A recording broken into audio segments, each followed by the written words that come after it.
Hello दोस्तों, स्वागत है आपका एक यार के रिएक्शन में। मैं हूं कविता इंडिया से और आज हम देखने जा रहे हैं प्रॉफिट यूसुफ का episode number 35 part 2। So part 1 में हमने देखा कितना कुछ अच्छा हुआ। वी हैव सीन प्रॉफिट नबी ने किस तरह से जुलेखा को आज़ाद कराया, कैदियों को आज़ाद कराया, बाकी ख्वातीनों भी आज़ाद हुई। बट सेम टाइम हमने ये देखा कि जुलेखा ने एक अच्छा लर्निंग लिया प्रॉफिट नबी से, विच वॉज कि उन्होंने नीनी साबू को आज़ाद कर दिया।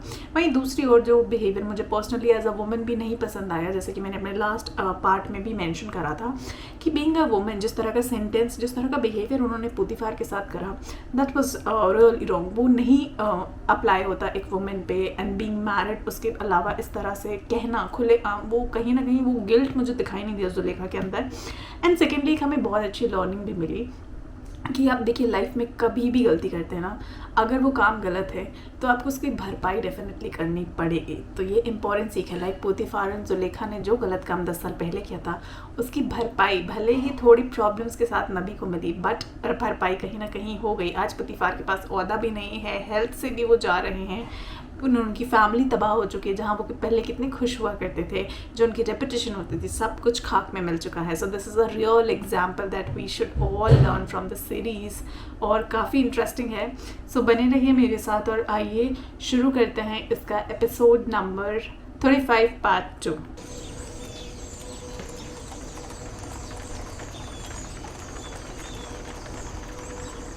बिना रोज कहाँ चल दिया?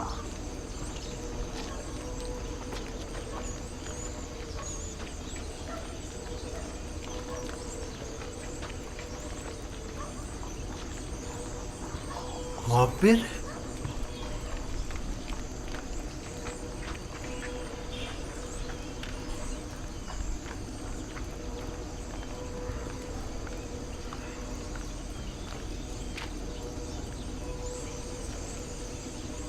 ए, तुम बिनर उस साकी हो ना?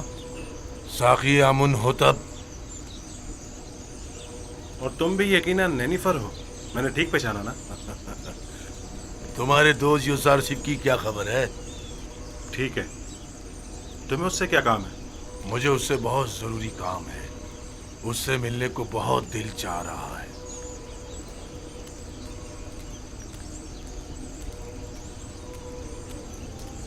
ऐसे क्यों?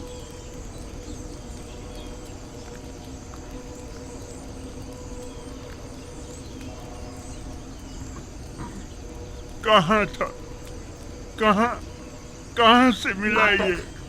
लंगरगाह से इसकी लाश मिली थी ऐसा? आली जनाब। इतना फरेब, इतना झूठ, खुदाओं की रहमत उस पर नाजिल हो। ये माबद के बुजुर्ग और इंतहाई काबिले एहतराम थे। मेरा ख्याल है कि वो अपनी शर्मनाक शिकस्त बर्दाश्त न कर सके, इसीलिए खुद को नील की नजर कर झूठा दिया। इंसान है भाई। उन जैसे अजीम मौब्बिर के लिए जनाब फरमारवा के ख्वाब की ताबीर पेश ना कर सकने की जिल्लत और रसवाई उठाना मुश्किल था। इसीलिए वो खुदकुशी कर बैठे। इन्हें नहायत इज्जत और एहतराम के साथ गर्भ ले जाए और हनूद करके मखसूस मकबरों में से एक में दफना दे। ऐसे इंसान दूसरे का क्या भला करेंगे? तुम्हें यकीन है कि उसे मारा गया है? शक की कोई गुंजाइश ही नहीं। मैं कल पादियामून के हाथों उनकी गिरफ्तारी का शाहिद था और आज उनकी लाश मिली है। मैंने देखा था नैनीफर मोहब्बिर आजम की लाश देखकर मुस्कुरा रहा था। मुझे यकीन है ये काम उसी का है। मोहब्बिर आजम गिरफ्तारी के वक्त गिड़गिड़ा रहे थे कि जनाब आकमहू उसे बख्श दे। ये लोग अपनी ख्वाहिशात की तकमील के लिए खुद अपनों पर भी रहम नहीं करते। आकमहू और काहिनान माबद किसी को भी कत्ल करने से दरेग नहीं करते। इन्हें किसी किस्म की कत्ल गारतगरी का हक नहीं पहुंचता। उन्हें इसकी सजा मिलनी चाहिए। माबद में आकमहू का वज़ा करदा कानून चलता है, हत्ता कि हुकूमत मिस्र भी इनके किसी मामले में मुदाखलत की मजाज नहीं। अगर खुदावंद की मदद रही तो हम इन शर्अंगेजियों की बीचकनी कर देंगे। मैं आपके लिए परेशान हूँ जनाब इज़ार सिफ। अपना बहुत ख्याल रखिएगा। जब मैंने खुद को खुदा की पनाह में दे दिया है तो ये सब मिलकर भी मेरा बाल बीका नहीं कर सकते। इस कत्ल की खबर को सब में फैला दो ताकि लोगों को पता चल जाए और काहिनाने माबद इस कत्ल पर पर्दा न डाल सकें। नैनिफर कप्ता पर भी कड़ी नजर रखो। वो एक खतरनाक शख्स है। अगर आजाद रहा तो मजीद खूनरेजी का मुर्तकिब होगा।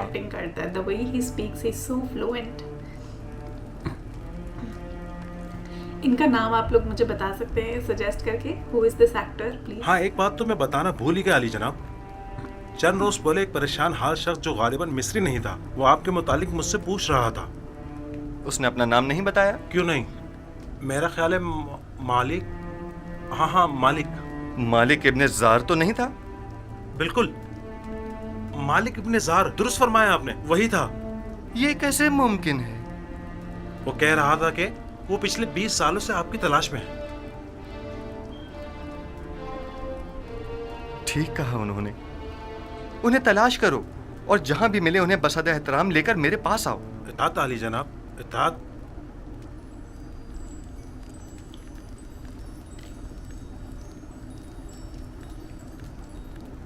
मालिक इब्ने जार, मालिक यानी वो खुद हैं?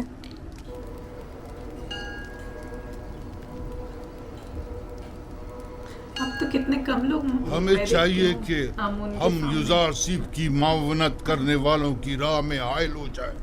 जब लोग युजारसीफ से ताउन ही नहीं करेंगे तो युजारसीफ की शिकस्त यकीनी होगी। मैं तो कहता हूँ कि हमें युजारसीफ को मार डालना चाहिए।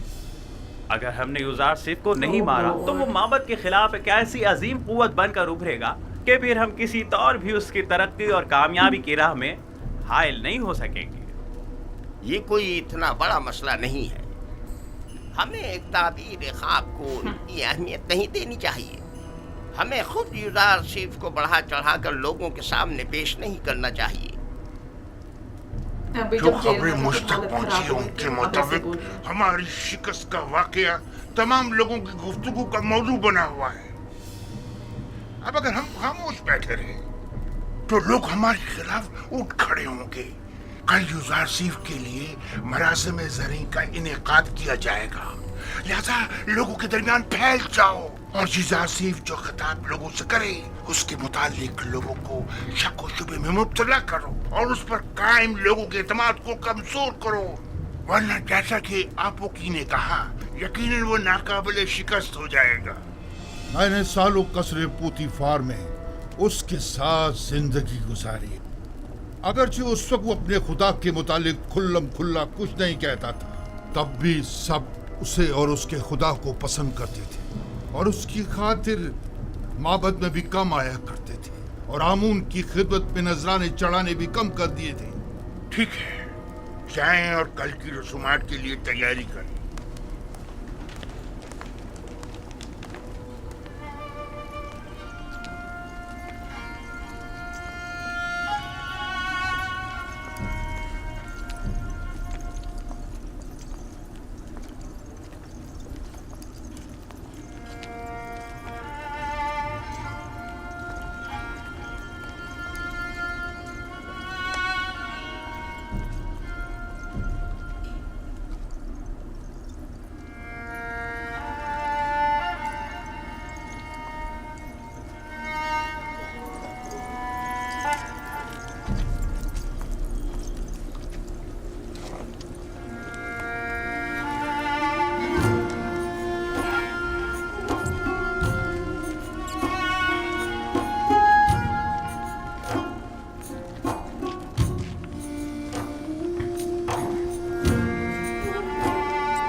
ये लोग गर्ब से आ रहे हैं।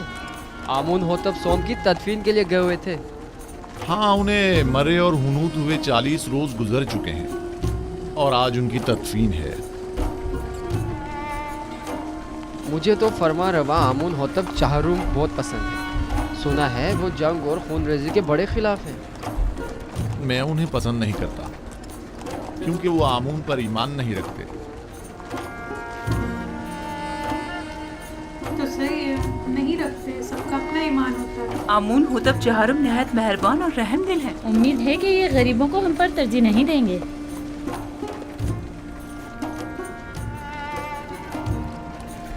यार सिर्फ मुशीर खास यही है। हाँ, ये वही अजीम मुअब्बिर हैं कि जिसने तमाम मुअब्बिरों को शिकस्त दी थी। यही हैं।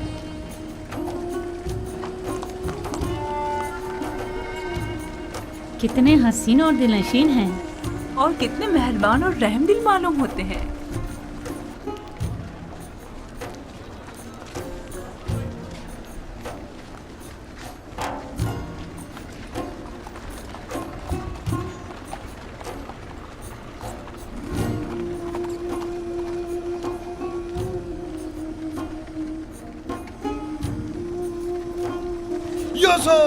खामोश नादान, फर्मा रवा की सवारी गुजरते वक्त सुकूत इख्तियार करना चाहिए।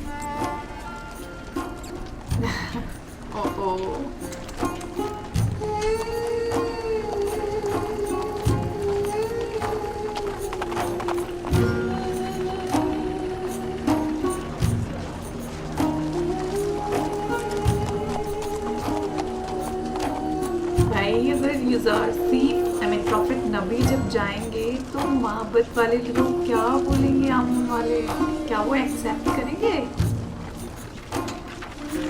तो वैसे ही देख के पागल हो जाएंगे।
कोई स्पीच देने वाले हैं। ओ ये सैनिक आगे लगे प्रोटेक्शन के लिए और इसके पीछे जनता, जैसे आजकल सिक्योरिटी होती है। वाओ यार, I think so, I am right. Yes I am right, nice.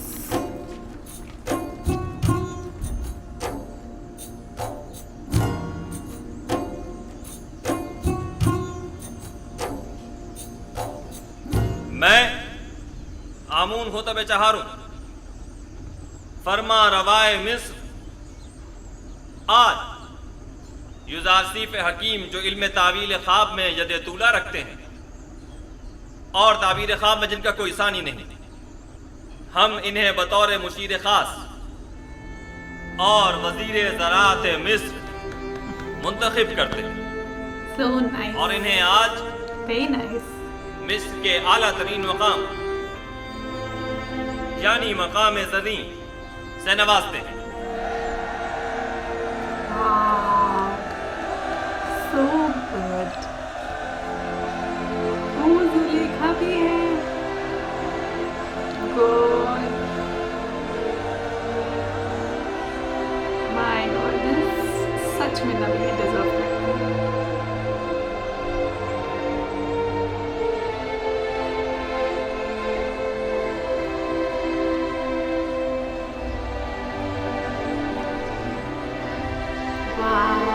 This is nice.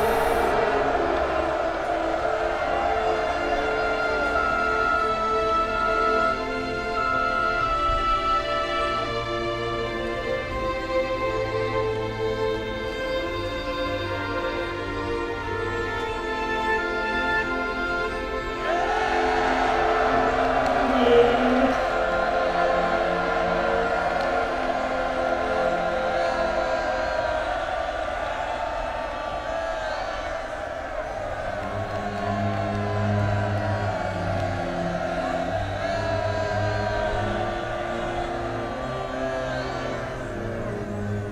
मैं दाना व मुदब्बिर फरमारवा मिस्र का सिपासगुजार हूँ। अभी जब फरमारवा आमून होतब मुझे मकाम ज़र्री से नवाज रहे थे तो मेरे जहन में माजी की एक याद आ गई कि जब मैं कसर पुतिफार में था, कारी मामा नदीमा बानु ज़ुलेखा जब भी चाहती कि मुझे हकीर और बेवकत जाहिर करें तो मुझे बादिया नशीन चरवाहा कहकर मुखातिब करती हैं।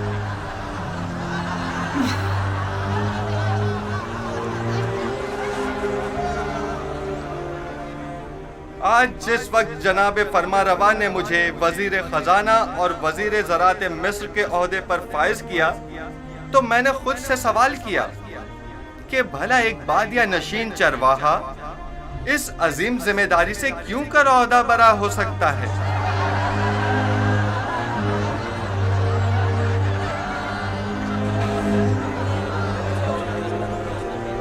चलो ज़ुलेखा मुस्कुराई तो आप बस एक मर्तबा युजार सिफ मेरे हत्थे चढ़ जाए तो एक लम्हे को भी उसे जिंदा ना छोड़ूं। इजाजत दीजिए मैं आप लोगों से उस तरह जिस तरह मैं चाहता हूं और मुझे सिखाया गया है खिताब करूं। मैं खुद को मिस्र के लोगों का खादिम समझता हूं, ना कि उनका आका और सरदार और मालिक और मुख्तार। मैं आप मिस्र के लोगों से चाहता हूं कि मेरा साथ दीजिए ताकि मैं आप सब लोगों की खिदमत बतरीक एहसन अंजाम दे सकूं। आप लोग इस बात से तो कमोबेश आगाह होंगे कि मिस्र को 7 साल कहत तो खुश्कसाली का सामना है और 7 साल फरावानी नेमत और बारान रहमत का। मैं आपको यकीन दिलाता हूं कि अगर पत्थर पर भी बीज बोएंगे तो वो जरूर सब्ज और बारावर होगा। लिहाजा जहां तक मुमकिन हो अभी से काश्त करना शुरू कर दें और जो काश्तकार जितनी ज्यादा गंदुम काश्त करेंगे और जितनी कसीर मिकदार में गंदुम हुकूमत की तहवील में देंगे, हम उस ज़ेरे काश्त रकबे के मालिकाना हुकूक उनके हवाले कर देंगे। मैं जानता हूं कि मिस्र की तमाम अमलाक के आप मालिक व मुख्तार हैं। इस सिलसिले में बाद में आपकी खिदमत में वजाहत पेश करूंगा। हमें क्या मालूम कि लोगों की दी हुई गंदम को वापस उन्हीं लोगों को भारी कीमत में नहीं बेचेंगे। गंदम की खरीदो फरोख्त और जमा आवरी और निगहदाश्त का काम आपके मुंतखब किए हुए नुमाइंदों के तवस्सुत से अंजाम पाएगा। मामूरीन हुकूमत सिर्फ आप पर नजर रखेंगे। आप अपने सालाना जरूरत के मुताबिक गंदम और आइंदा साल भर की जरूरत के बीज अपने पास रखें और बाकी मानदा तमाम गंदम हुकूमत की तहवील में दे दें। आप हुक्मरान हजरात अगर इतने ही बासलाहियत है तो कोई कतई फैसला करें, तब आवाम भी आपकी हिमायत करने की पाबंद होगी। हुकूमती मामलात अगर अवाम के जेर नजर अंजाम पाएं तो अवाम हुकूमत की मुआविन हुआ करती है और अगर यही अवाम उनसे बेखबर हो तो कभी मुआविन साबित नहीं होती। हर शख्स जब अपनी गंदम खुद जखीरा कर सकता है तो तुम्हारे हवाले भला क्यों करे। मुस्तकबिल करीब में हम गंदम की निगहदारी की गर्ज से वसी इम्कानात फराहम करेंगे। अलबत्ता हर शख्स अपनी गंदम अपने पास महफूज कर सकता है, लेकिन अगर किसी भी वजह से जाया हो जाती है तो हुकूमत मिस्र उसे गंदम का एक दाना भी नहीं देगी। हम गंदम सिर्फ उसे देंगे जिससे गंदम वसूल की होगी। हुकूमत की तहवील में गंदम देने से काश्तकार न सिर्फ अपनी अपनी ज़ेरे काश्त जमीनों के मालिक हो जाएंगे बल्कि खुद को कहत के खतरे से भी महफूज रख सकेंगे।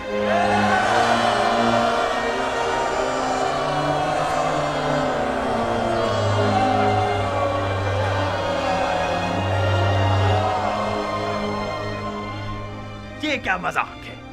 किस तरह मुमकिन है कि लोग मिस्र के गोशे गोशे से गंदम लाकर यहाँ तिब्स में आपके हवाले करें? गंदम की वसूली और नक्लो हमल की सहूलत के लिए हर शहर के गंदम के ज़खायर के गोदाम हम उसी शहर में तामीर करेंगे ताकि लोगों को जहमत न उठानी पड़े। क्या उन्होंने तुम्हारी बातें सुन ली? इस कहत से नबरद आजमा होने के लिए हमारे पेशे नजर चंद तजावीज़ हैं जो बाद में आप लोगों के सामने पेश कर दी जाएंगी।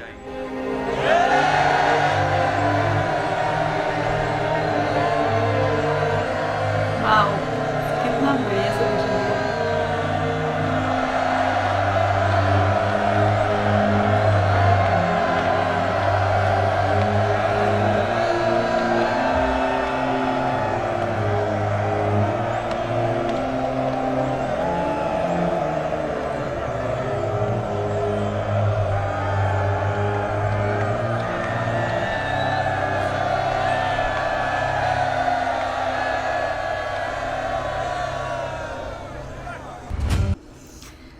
वाओ। सो और एक मज़ेदार एपिसोड का यहाँ पे एंड होता है, जहाँ पे हमने देखा कि किस तरह से प्रॉफिट नबी को फरमा रवा मिस्र के सबसे ऊंचे दर्जे पे तलब कर देते हैं, और वहीं वो बचपन की भी बातें याद करते हैं कि किस तरह से करीमामा और जुलेखा उन्हें सम चरा वर्ड उन्होंने बोला तो वो करके बुलाती थी, और जिसकी वजह से वो हंसे भी, और शायद जुलेखा और करीमामा भी सुन के हंसी।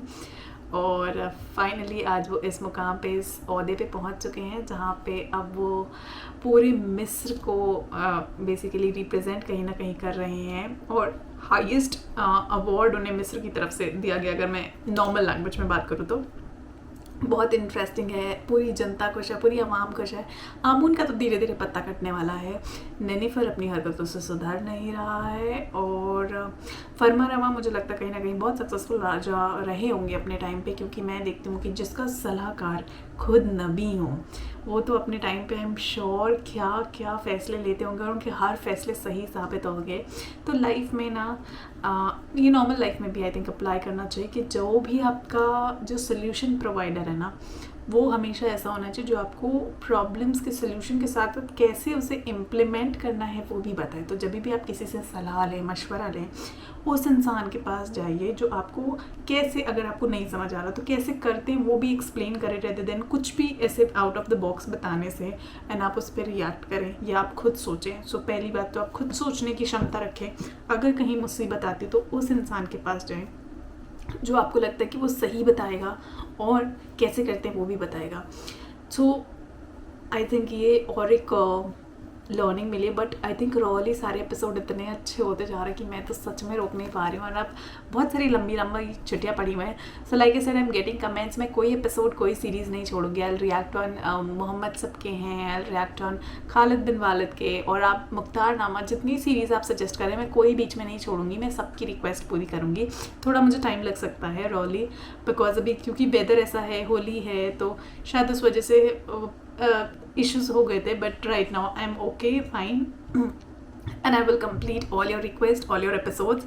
I mean it that जितने भी मैंने रिक्वेस्ट लिखे हैं, जितने भी आप लोगों से वादे कर रही हूँ, वो सब आपको एक एक करके चैनल पे मिलेंगे। सो ऐसा नहीं है कि कोई भी आपके वादे या कोई भी आपका रिएक्शन पूरा नहीं होगा, थोड़ा टाइम ज़रूर लग सकता है, but I will definitely do that. So depending upon reactions, depending upon the majority polls, मैं रिएक्ट करते जाऊँगी और उस तरह से आपको एपिसोड्स मिलते जाएंगे। तो उम्मीद करती हूँ आपको ये सीरीज़ देखने में मज़ा आया जितना मुझे मज़ा आया, और ऐसे ही बने रहिए मेरे साथ। मैं मिलती हूँ आपसे कल, बाय बाय।